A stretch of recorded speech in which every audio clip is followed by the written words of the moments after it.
नमस्कार मंडळी, ज्योतिष मार्गदर्शन या चॅनलवर आपलं स्वागत आहे. आपली रास मेष आहे आणि आपल्याला ऑक्टोबर महिना कसा जाणार आहे, तर या महिन्यात आपल्याला नोकरीत उत्साहाचे वातावरण असणार आहे. तसंच बघायचं झालं व्यापारातही चांगली प्रगती या महिन्यात दिसून येणार आहे. तसंच आत्ता आपणाला आरोग्याच्या दृष्टीने बघायचं झालं तर उष्णतेचे त्रास दिसू शकतात. पित्त, वात आणि उष्णता यामुळे आपल्याला आरोग्याच्या दृष्टीने योग्य ती काळजी घ्यायची आहे.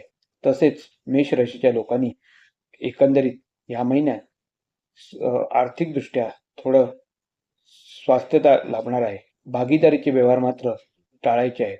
मेष राशीच्या लोकांना ऑक्टोबर महिन्यात आपणाला जोडीदाराकडनं वादविवाद होण्याची शक्यता आहे. तर शक्यतो वादविवाद घरात टाळायचे आहेत. तर आपणाला ह्याची सगळी काळजी घ्यायची आहे. धन्यवाद.